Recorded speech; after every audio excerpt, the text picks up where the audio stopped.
राधे राधे। एक बार महाराज युधिष्ठिर ने राजसूय यज्ञ किया।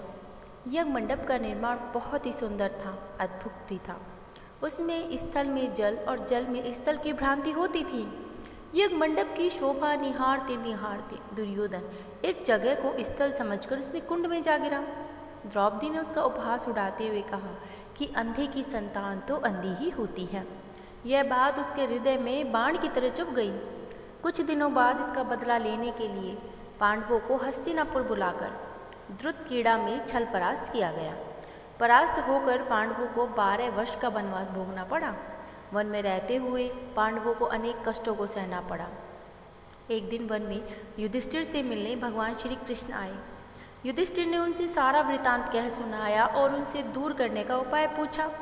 तब श्री कृष्ण ने उन्हें भगवान अनंत का व्रत करने की सलाह देकर कहा कि इससे तुम्हारा खोया हुआ राज्य फिर से तुम्हें प्राप्त हो जाएगा। इसके बाद श्री कृष्ण ने युधिष्ठिर को एक कथा सुनाई कि प्राचीन काल में सुमंत नाम के ब्राह्मण के एक सुशीला नाम की कन्या थी। बड़ी होने पर ब्राह्मण ने सुशीला का विवाह कौंडिन्य ऋषि के साथ कर दिया। अब कौंडिन्य ऋषि सुशीला को लेकर अपने आश्रम में चल दिए। रास्ते में रात हो जाने पर वे नदी तट पर संध्या करने लगे। सुशीला ने वहाँ पर बहुत सी स्त्रियों को किसी देवता की पूजा करते हुए देखा। सुशीला के पूछने पर उन्होंने विधि पूर्वक अनंत व्रत की महत्ता समझा दी।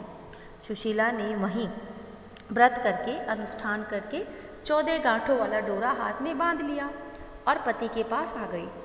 कौंडिन्य ऋषि ने सुशीला के हाथ में बंधे धागे के बारे में पूछा तो उसने सारी बात उन्हें समझा दी। कौंडिन्य सुशीला की बातों से अप्रसन्न हो गए और उसके हाथ में बंधे डोरे को अग्नि में डाल दिया। यह अनंत भगवान का अपमान था। कौंडिन्य ऋषि की सुख संपत्ति नष्ट हो गई। सुशीला ने इसका कारण डोरे की जलने की बात दोहराई। पश्चाताप करते हुए ऋषि भगवान अनंत की खोज में वन को चले गए। जब वे भटकते भटकते निराश होकर गिर पड़े और बेहोश हो गए तो भगवान अनंत दर्शन देकर बोले कि हे कौंडिन्य, मेरे अपमान के कारण ही तुम्हारे ऊपर यह मुसीबत का पहाड़ टूटा है। तुम्हारे पश्चाताप के कारण अब मैं प्रसन्न हूँ।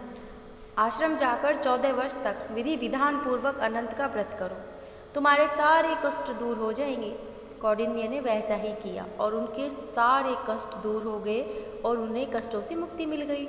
श्री कृष्ण की आज्ञा मानकर युधिष्ठिर ने भगवान अनंत का व्रत किया, जिसके प्रभाव से पांडवों को महाभारत में विजय प्राप्त हुई। भाद्रपद माह की शुक्ल पक्ष की चतुर्थी भगवान अनंत का व्रत रखकर मनाई जाती है। इस व्रत के नाम से लक्षित होता है कि यह दिन उस अनंत ने होने वाले सृष्टि के कर्ता विष्णु की भक्ति का दिन होता है। स्नान करके कलश की स्थापना सुबह ही की जाती है। कलश पर अष्टदल कमल के समान बने बर्तन में कुशा से निर्मित भगवान अनंत की स्थापना की जाती है।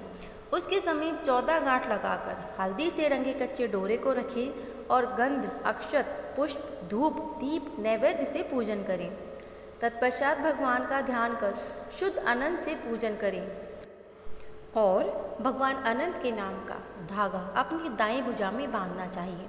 यह धागा अनंत फल देने वाला होता है। अनंत की 14 गांठें 14 लोकों की प्रतीक होती हैं। उसमें भगवान अनंत विद्यमान होते हैं। राधे राधे।